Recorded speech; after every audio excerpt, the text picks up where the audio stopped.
I have lived in Chicago long enough to know two absolute truths about the South Side. First, the winter wind coming off Lake Michigan does not respect the structural integrity of old brick buildings. Second, the municipal maintenance department does not respect anything at all. When a light bulb starts flickering in the waiting room of a low-funding clinic on 43rd Street, you do not expect it to be fixed. You simply learn to work inside a mild strobe light. I am a person who appreciates routine. My name is Ethan Hayes. I take my suppressants at exactly 7 a.m. with black coffee. I unlock the heavy glass doors of the Southside Meridian Clinic at 8:30 a.m. I process patient intake forms with meticulous handwriting, and I absolutely never ask questions about the strange bullet grazes or the bruised ribs that our late-night arrivals prefer to explain as falling down the stairs. It is a quiet, organized life. I chose it carefully. And lately, my routine included Julian Vance. He was a man who reconfigured the gravity of whatever room he entered, though he never seemed to be actively trying to do so.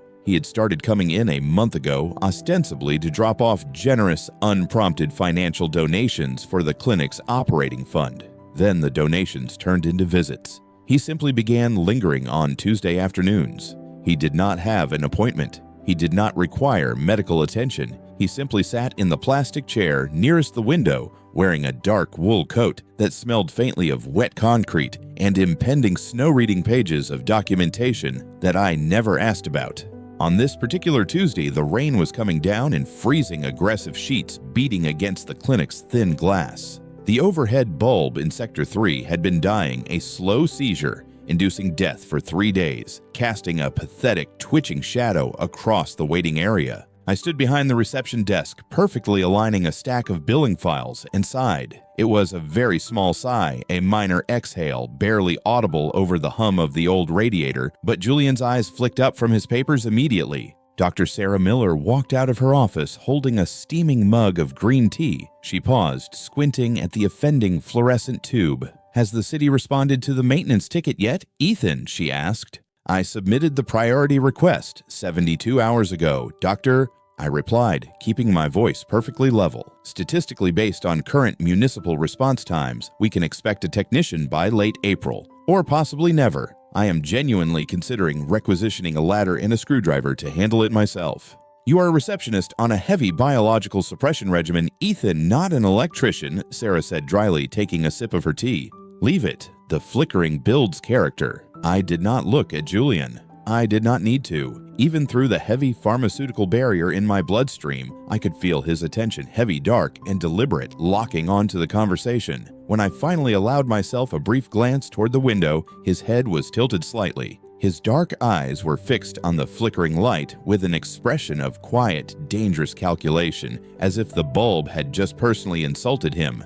I thought nothing of it. I went home, fed my cat, and slept. Wednesday morning arrived with black ice on the sidewalks. I unlocked the clinic at my usual 8:30 a.m., walked to the reception desk, flipped the main breaker switch, and stopped dead in my tracks. Sector 3 was bathed in steady, warm, flawless light. I walked slowly out from behind the desk, looking up. The plastic cover of the fixture had not only been opened, it had been wiped completely clean of 3 years of accumulated dust. I lowered my gaze. Taped neatly to the center of my reception counter was a small, high-quality piece of heavy cardstock. The handwriting on it was precise, sharp, and almost calligraphic. "Courtesy of the Southside Maintenance Team. Have a brighter day." I stared at the note in the empty, quiet clinic. There was no Southside Maintenance Team. The city used a computerized printout system that looked like it was from 1995, and their technicians certainly did not leave handwritten notes on expensive stationery. I picked up the card. It smelled very faintly of cold rain-wet concrete and an alpha presentation that I had spent the last 4 weeks meticulously pretending not to notice. I filed the note in my second drawer. I am a pragmatic man. If a phantom maintenance crew run by the most feared man in the southern grid wanted to improve my workspace lighting, I was not going to launch a formal investigation. But the phantom crew, it seemed, was highly ambitious. On Thursday afternoon, the temperature dropped another 10 degrees. I found myself in the back supply room, wrestling with a stubborn window. The brass hinge had inexplicably jammed, letting in a wicked draft of freezing air that cut right through my sweater. I was in the middle of forcing the wooden frame shut, my fingers numb, when the familiar choked chime of the front door sounded. I walked out to the reception area, rubbing my hands together. Julian Vance stood in the entryway, brushing light snow from the shoulders of his dark coat. He looked at me, noting my slightly shivering frame, then looked past me toward the open supply room door. His expression was infuriatingly composed. "Yeah, it seems drafty," he noted softly, his voice a low rumble in the quiet room. "The window hinge is jammed," I said, catching my breath. "I'll have to submit another ticket to the city." "Is it?" Julian didn't even blink. He placed his hands flat on the reception desk, leaning in just a fraction. What a coincidence. I happen to know a very capable carpenter who is entirely free this evening. I could have him take a look. I looked at the window. Then I looked at the man standing across from me, a man whose subordinates allegedly controlled the docks, the local unions, and half the real estate in the district, who is currently offering me expedited woodworking services. I met his dark, unreadable eyes, feeling a strange warm pulse of something entirely unprofessional begin to wake up in the center of my chest. Something was happening here right under my nose, and my neatly organized life was wholly unprepared for it. The very capable carpenter arrived on Friday morning. He introduced himself as Carter. He was a beta solidly built, wearing a high-end leather jacket and a brand new canvas tool belt that looked like it had been purchased from a hardware store approximately 20 minutes prior. He also possessed the grim, haunted expression of a man who would rather be participating in a high-speed shootout than looking at a jammed brass window hinge. He stared at the window for a long time, hit the frame twice with a rubber mallet, and inexplicably the hinge popped back into place. I logged the repair in my spreadsheet without comment. I assumed that would be the end of it. I was incorrect. Over the next 2 weeks, the Southside Meridian Clinic suffered a catastrophic and entirely localized structural decline. A plastic waiting room chair snapped at the base. The triage sink developed a dramatic rhythmic leak. The hand sanitizer dispenser jammed. And every single time Carter arrived with his pristine tool belt, looking increasingly dead inside. And every single time Julian Vance arrived shortly after claiming he was simply in the neighborhood and wanted to ensure his charitable maintenance initiative was operating up to standard. He would sit in his usual chair, watch Carter suffer through basic plumbing, and watch me. I maintained my perfectly neutral expression, processed my paperwork, and pretended my deeply buried biological instincts were not slowly waking up from a 2-year medically induced coma. Then came the second Tuesday of November, and Chicago decided to remind us why it is built on a frozen lake. The temperature plummeted to a brutal 12 degrees Fahrenheit. The wind howled against the clinic's thin glass, threatening to shatter it. Inside, it was quiet. Dr. Miller was in the back office conducting a telehealth consultation. I was at the front desk wearing a thick wool sweater. Carter was kneeling near the main hallway, allegedly fixing a loose baseboard panel next to the central thermostat wire. I was in the middle of filing an insurance claim when I heard a sharp electric snapping sound. A shower of blue sparks erupted from the wall panel. Carter let out a muffled curse, scrambling backward. Immediately, the low, comforting hum of the clinic's central heating system died. The silence that followed was heavy, and within 3 minutes, the freezing air from outside began to seep through the brickwork, dropping the indoor temperature with terrifying speed. "I slipped," Carter said, staring at his wire cutters in absolute horror. "You severed the main power line to the furnace." I corrected my voice deadpan. I picked up the desk phone. The line was dead. The power surge had tripped the localized breaker. Before I could even stand up to check the basement fuse box, the front door chimed. Julian Vance walked in.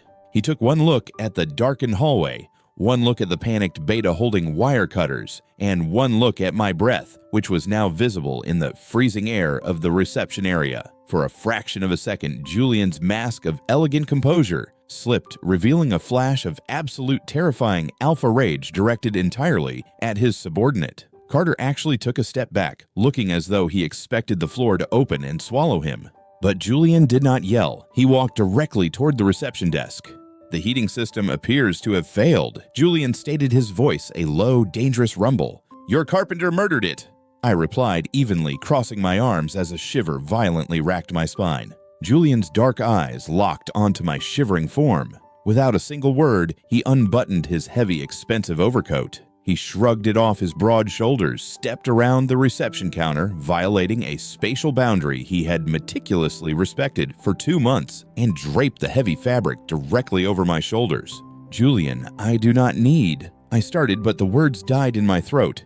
The coat was incredibly warm, holding his body heat against the freezing air of the room. But more than the physical warmth, it was the scent. My suppression regimen is designed to be bulletproof. It is designed to make me functionally invisible, flattening my pheromone receptors so I do not react to alphas, and they do not react to me. But I was freezing, my adrenaline was spiking, and I was suddenly encased in a heavy wool cocoon that smelled overwhelmingly of wet concrete ozone and dark protective alpha. It hit my nervous system like a freight train. My breathing hitched. Deep in my chest, a heavy honeyed warmth blossomed, pushing violently against the chemical barriers of my medication. I gripped the edges of the coat, my knuckles turning white, trying to forcefully anchor myself to reality. I could feel my own scent, usually a sterile nothingness, beginning to spike, leaking a faint trace of distressed, highly concentrated omega pheromones into the frigid air. Julian froze.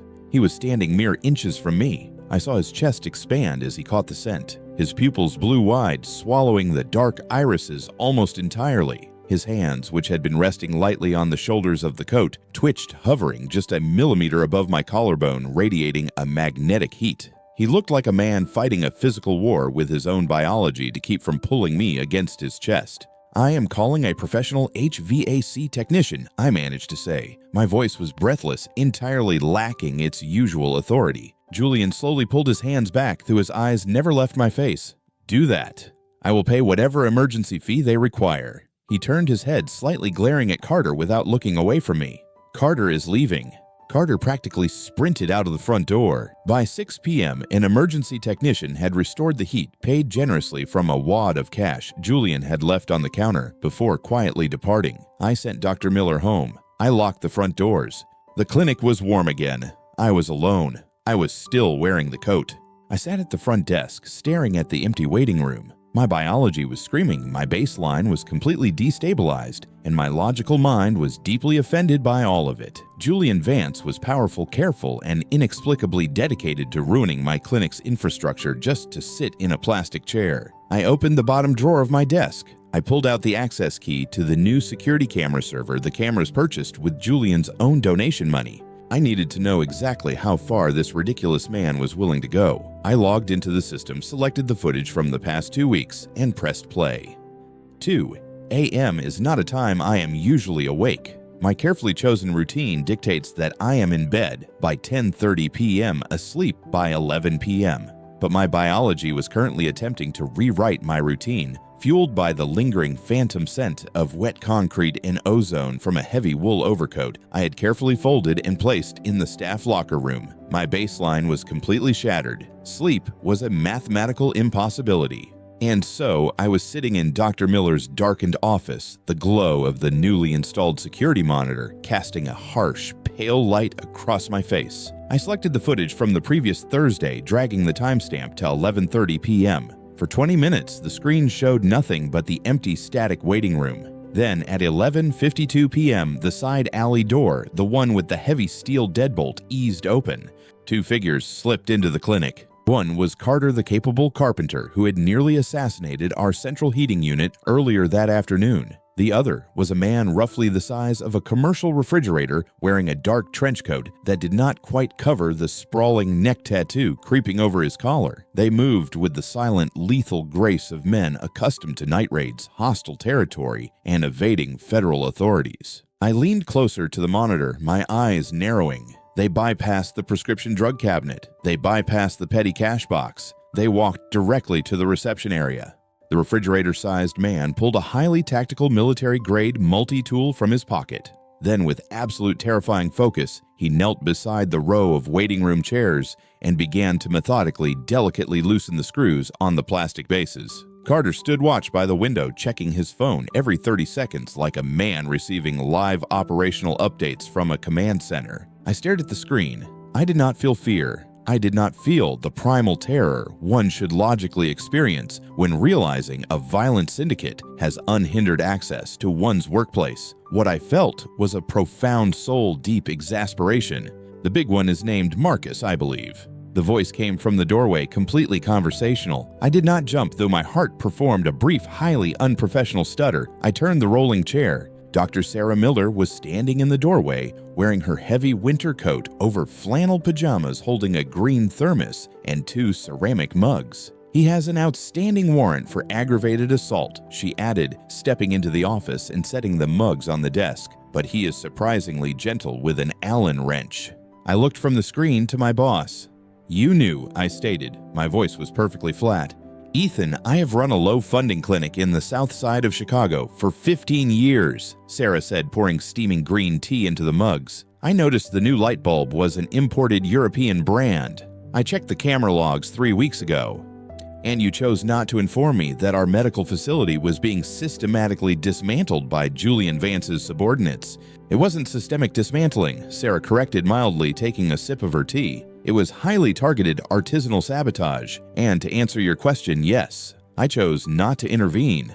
"Why?" I asked, genuinely trying to process the logic. "Because," she smiled, a small, knowing curve of her lips in the dim light, "it is highly entertaining. And frankly, you needed a hobby. He is a crime lord doctor. He is a primary presentation alpha whose territory covers half the city grid. He is a very smitten crime lord who is apparently terrified of initiating a normal conversation with my receptionist," she countered, pointing a finger at the monitor. "Do you know how much logistical effort it takes to sneak into a locked building just to deliberately jam a hand sanitizer dispenser? That is dedication, Ethan. That is romance Southside style." I turned back to the monitor. Marcus was currently testing the wobble of the chair, nodding in grim satisfaction to Carter and retreating into the shadows. Julian Vance, a man whose mere presence could clear a room, a man who allegedly controlled the docks, the local unions, and the underground economy of the district. And he was using his vast, terrifying criminal empire to orchestrate minor plumbing leaks so he could sit in a plastic chair and watch me file paperwork. The absurdity of it hit my heavily suppressed nervous system, clashing violently with the very real, very heavy alpha pheromones still clinging to my senses from his coat. It was ridiculous. It was pathetic. It was inexplicably the most dangerously endearing thing I had ever witnessed. I pinched the bridge of my nose, feeling a massive headache forming behind my eyes. "So," Sarah asked quietly, setting her mug down, "what is your administrative protocol for dealing with a phantom maintenance crew?" I dropped my hand. I exhaled a long, slow breath. The lingering warmth of the honeyed omega pheromones I had accidentally released earlier that day pulsed in my chest, but my mind was crystal clear. I reached for the mouse. I scrubbed the video backward, pausing perfectly on a frame where Carter was staring dead into the infrared camera lens holding a pair of wire cutters. I hit print. I found another frame of Marcus unscrewing the chair. I hit print again. The laser printer in the corner hummed to life, spitting out 3 crisp, high-resolution grayscale images. I collected the warm papers. From Sarah's desk drawer, I retrieved a heavy manila envelope. I placed the photos inside, sealed the brass clasp, and picked up a black marker. In my neatest, most uncompromising handwriting, I wrote across the front prospective maintenance file. "I am going to bill him," I said. Sarah looked at the envelope, then looked at me. She raised her mug in a silent, respectful toast. "Godspeed, Ethan."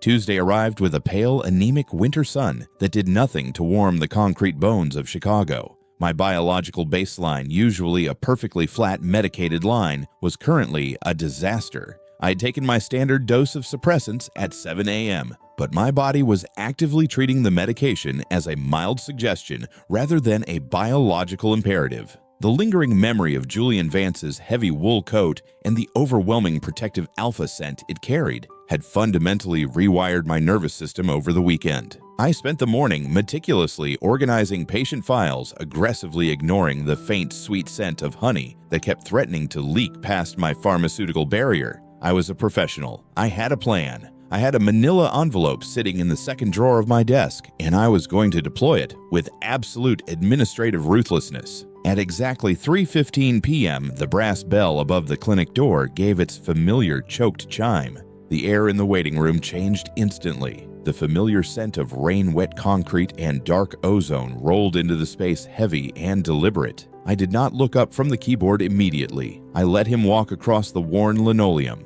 I let him stop at the reception counter, his tall, broad frame casting a shadow over my meticulously organized workspace. "Good afternoon, Ethan," Julian said. His voice was a low rumble, impeccably polite, carrying the unhurried cadence of a man who owned the ground he stood on. I hit the save key on my spreadsheet, aligned my posture, and finally looked up. He was wearing a dark charcoal suit under a tailored overcoat, looking every inch the ruthless architect of a southern grid crime syndicate. He also looked at me with an intensity that made the pulse at the base of my throat throb painfully. "Mr. Vance." I replied, my tone perfectly flat. It is a Tuesday, and miraculously our waiting room chairs are currently intact. A fortunate day for the clinic. Julian murmured, his dark eyes tracking my face, searching for the micro expressions he always seemed to catch. Indeed. I pulled open the second drawer of my desk. However, I have some administrative housekeeping to resolve regarding your charitable maintenance initiative. I retrieved the heavy manila envelope with the brass clasp. I placed it on the counter between us. Across the front, in my neatest handwriting, were the words "Prospective Maintenance File." Julian looked at the envelope. Then he looked at me. For a fraction of a second, I saw the tactical machinery of his mind engaging, trying to assess the angle of the threat. Slowly, with the deliberate care of a man diffusing a highly volatile explosive, he reached out and opened the clasp. He pulled out the contents. First, the high-resolution infrared image of Marcus, a man who allegedly collected debts with a baseball bat, kneeling on the floor with a tiny Allen wrench delicately unscrewing a plastic chair. Second, the crisp image of Carter staring into the camera like a deer caught in the headlights holding a pair of wire cutters near our thermostat. I watched Julian Vance's face. It was a masterclass in suppressed reactions. The elegant, dangerous mask of the Southside Don went completely blank. It was the absolute stillness of a man who controlled unions, docks, and underground economies, realizing he had been thoroughly caught by a receptionist with a laser printer. Before he could formulate a response, I slid a single piece of heavy official clinic letterhead across the desk, placing it precisely over the photos. "You will find an itemized invoice attached," I stated, my voice echoing the sterile calm of a corporate auditor. "It details the cost of replacement parts, the standard labor rate of an emergency HVAC technician, and a modest administrative inconvenience fee." Julian's gaze dropped to the paper. His eyes scanned the itemized list, moving down to the bottom of the page. I knew exactly what he was reading. Right below the total amount due, I had added a customized clause in an 8-point font. I recited it for him, my tone deadpan. "Please note, if the patient or the patient's affiliated associates require further structural sabotage to facilitate office visits, please restrict all vandalism to the hours between 11:30 p.m. and 5 a.m. so as not to disrupt standard operating hours." Silence fell over the reception area. The hum of the refrigerator in the break room suddenly sounded incredibly loud. Then Julian's shoulders began to shake. It started as a low tremor vibrating through his broad chest. He lowered his head, a sound escaping him that I had never heard before, a deep, genuine, unguarded laugh. It was a rich, dark sound that scraped along my nerve endings and did devastating things to my fragile biological control. The Southside Don was standing in my cheap clinic, laughing over an administrative invoice for petty vandalism. When he finally looked up, the carefully maintained distance in his eyes was completely gone. The predatory alpha was looking at me, but the danger was entirely repurposed. The sheer, overwhelming focus of his attention hit me like a physical blow. My breathing hitched. I couldn't stop it. The honeyed warmth in my chest flared violently, burning right through the remnants of my suppressants. A distinct potent wave of omega pheromones, sweet, distressed, and inexplicably compliant, spilled into the air between us. Julian stopped laughing instantly, his pupils blue-eyed, swallowing his irises. The air around him thickened with a territorial heaviness that made my knees weak. He stepped closer to the counter, leaning in until the space between us was measured in inches. I could feel the heat radiating from his skin. He did not touch me, but his scent wrapped tightly around mine, a heavy protective concrete fortress surrounding a sudden spill of warm honey. We stared at each other, the administrative joke entirely forgotten, replaced by a brutal, undeniable biological reality. He knew. I knew he knew. Slowly, never breaking eye contact, Julian reached into the inner pocket of his suit jacket. He withdrew a heavy silver Montblanc pen. He uncapped it with one hand, his chest rising and falling with deep, controlled breaths as he fought his own biology to remain on his side of the desk. He looked down at the invoice, signed his name with sharp, aggressive strokes on the authorization line, and capped the pen. "I believe I owe the clinic a substantial debt," Ethan Julian said. His voice was a raw, gravelly rasp that sent a shiver straight down my spine. "You do," I managed to say, gripping the edge of the desk to keep my hands from shaking. Julian let out a slow exhale, fighting for restraint. "I would like to negotiate the settlement terms. In person, away from this desk, over dinner, tonight." It was not a request. It was an inevitability. I swallowed hard, my meticulously organized life quietly burning down around me, and found that I did not mind the fire at all. "I finished processing patient intake forms at exactly 6 p.m., I said. Julian's lips curved into a devastating, victorious smile. "I will be waiting." At exactly 6 p.m., I locked the front doors of the Southside Meridian Clinic. When I turned around, Julian's black town car was idling by the curb, the heavy snowfall of the Chicago evening melting silently against its heated windshield. The restaurant Julian chose was not the sort of establishment that required a neon sign or a published menu.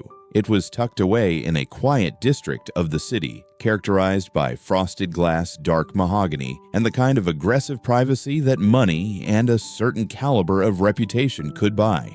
There were no bodyguards hovering visibly over our table, though I was entirely certain the perimeter was secured. We were seated in a secluded alcove near a massive window, the chaotic swirl of the winter storm outside contrasting sharply with the warm, hushed stillness of the dining room. Julian had checked his heavy wool overcoat at the door. Sitting across from me in a tailored, dark charcoal suit, he looked relaxed, commanding, and inexplicably attentive. The scent of ozone and wet concrete was softer here, a low, steady hum at the edge of my awareness, rather than the tidal wave it had been in the clinic. My own biology, having survived the violent flare of the afternoon, had settled into a quiet, pulsing warmth in my chest. A waiter materialized, poured 2 glasses of sparkling water with ghostly silence, and vanished. I picked up my glass, took a measured sip, and looked directly at the most feared man in the southern grid.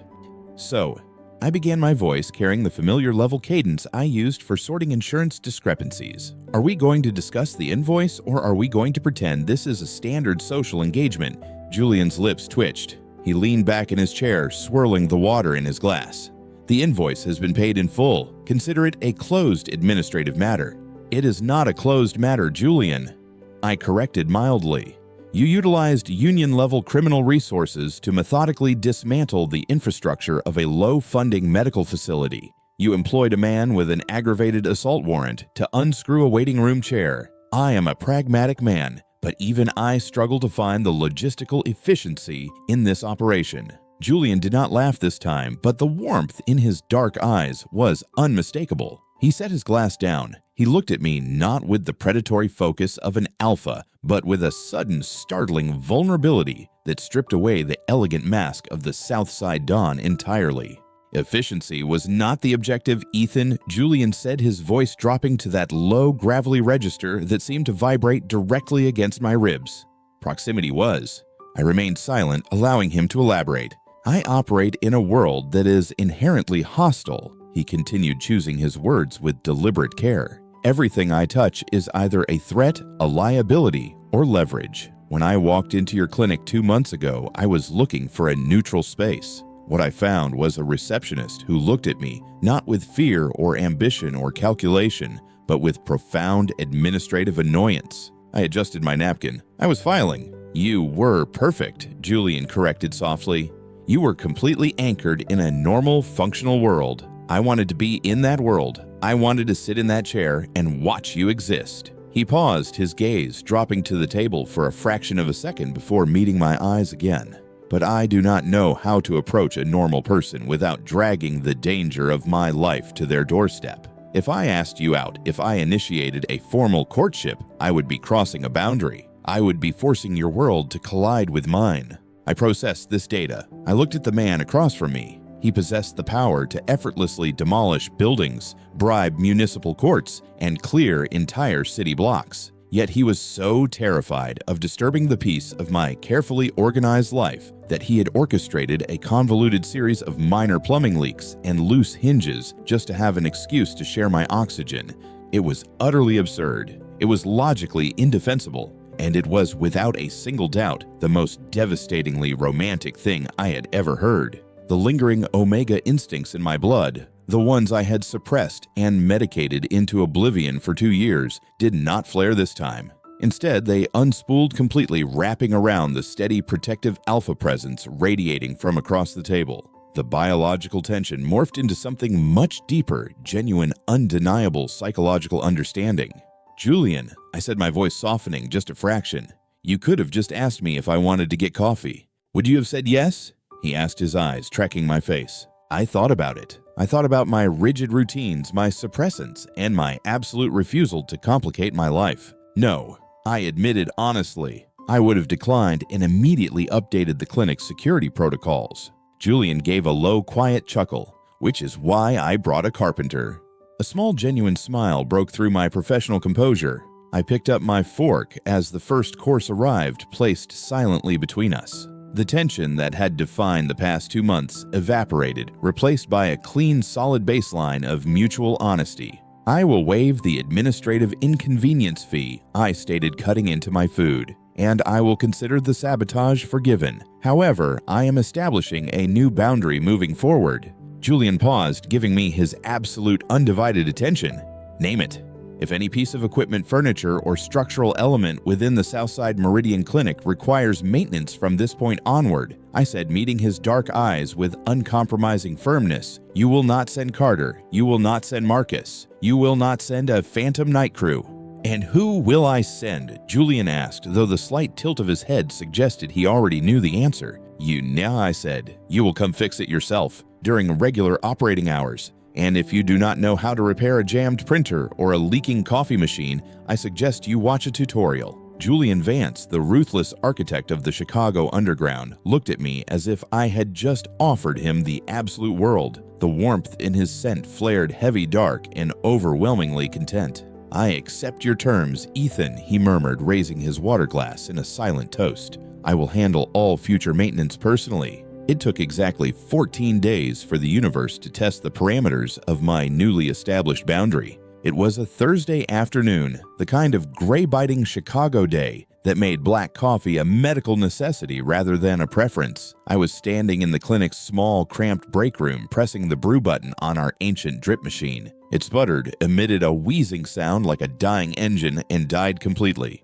A thin wisp of acrid smoke curled from the plastic casing. This was a genuine casualty of time, not a victim of artisanal sabotage. I looked at the dead machine for a long moment. Then I pulled my phone from my pocket. I had saved the personal number Julian gave me under the contact name Maintenance Priority. I dialed. It rang twice.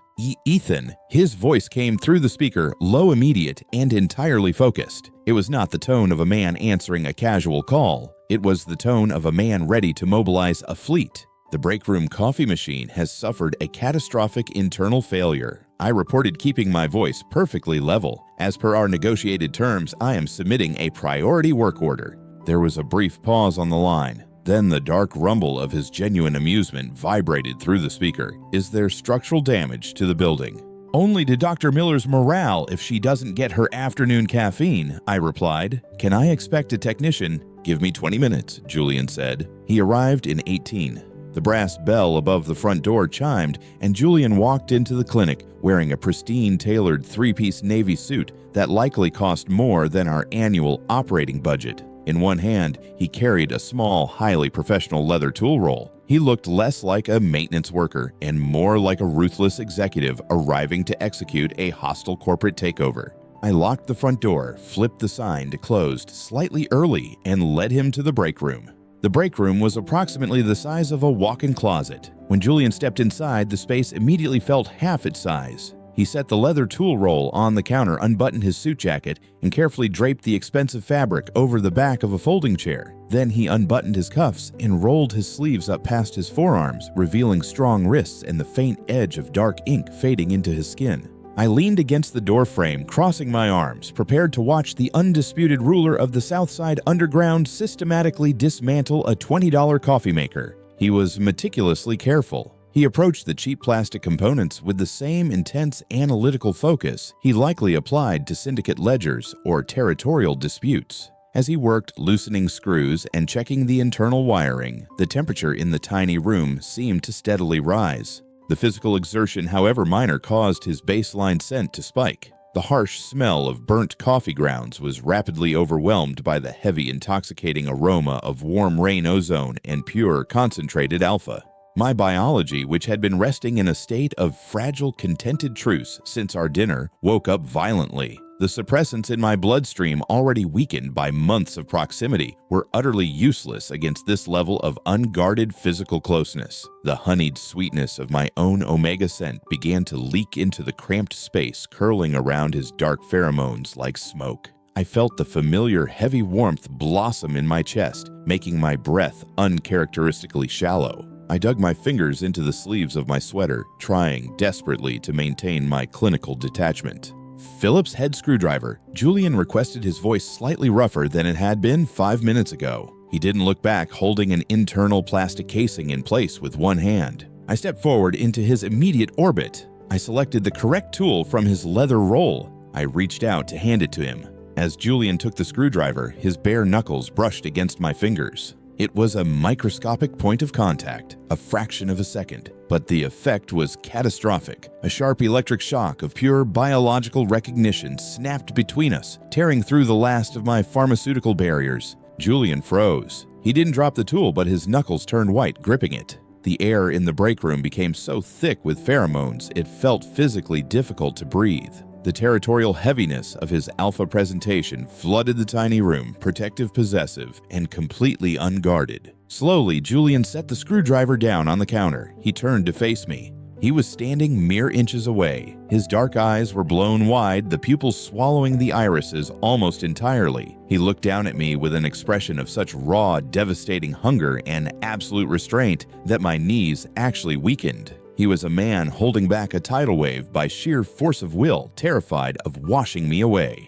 "Ethan," he rasped, his voice vibrating directly against my sternum. I didn't step back. I looked up at him, letting my carefully maintained administrative mask drop completely. "You are not looking at the coffee machine, Julian." He let out a shaky, heavy exhale. "I have not been looking at anything else since the day I walked into this clinic." He reached out. His large, warm hands cupped my jaw, his thumbs brushing lightly over my cheekbones. He was giving me a final moment to pull away, to reestablish the boundary, to invoke the rules of the receptionist and the donor. I uncrossed my arms, reached up, and gripped the front of his pristine dress shirt. I pulled him down.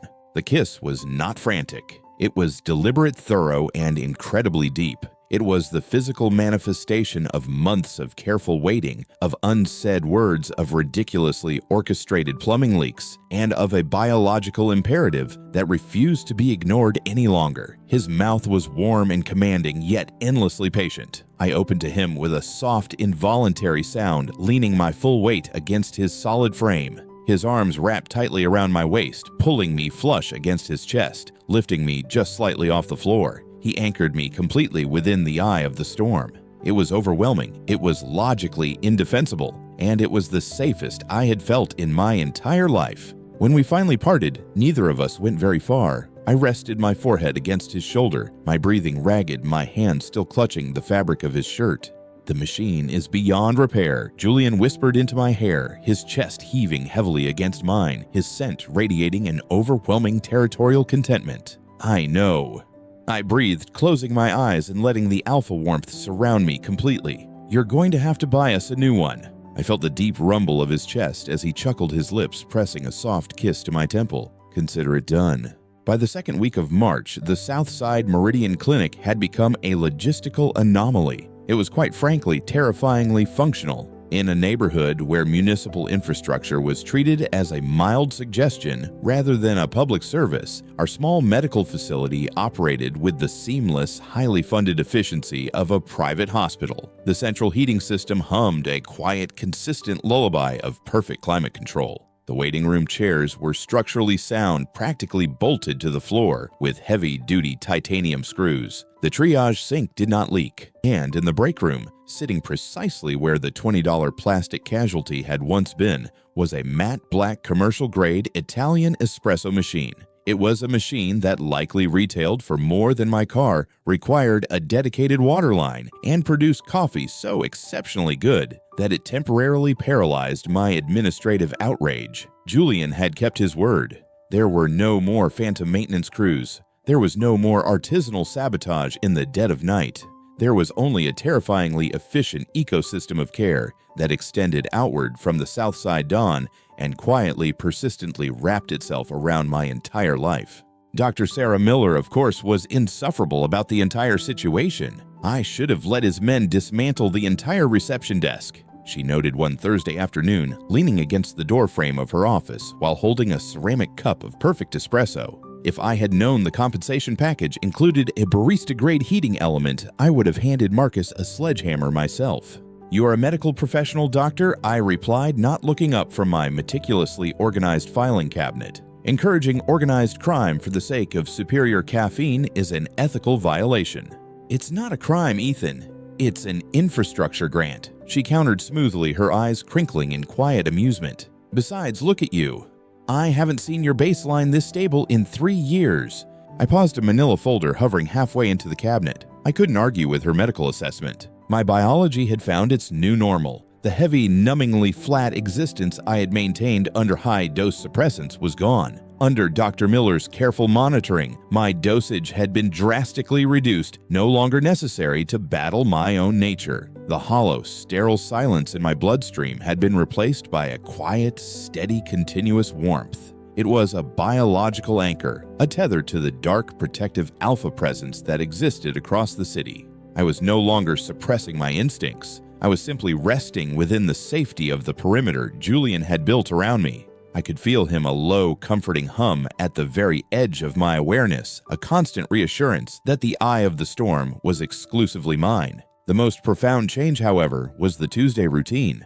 Julian still came to the clinic. He no longer needed an excuse of broken hinges or flickering lights, but he kept the schedule with the absolute rigidity of a man who treated our time together as a non-negotiable operational priority. On this particular Tuesday, the late afternoon sky over Chicago was clear and dry, painting the city in strokes of pale, fading gold. Inside the clinic, the overhead bulb in Sector 3, the one that had started this entire absurd cascade of events, cast a steady, warm, flawless light over the reception area. At 5:45 p.m., Dr. Miller packed up her bag. She walked past the reception desk, tapping her knuckles lightly against the counter. "I am heading home, Ethan," she said, pulling on her heavy coat. "Have a good evening. And please tell the Don that the new automated hand sanitizer dispenser in triage is a touch oversensitive. I don't want him thinking his maintenance duties are finished. I will add it to the formal grievance log," I deadpanned.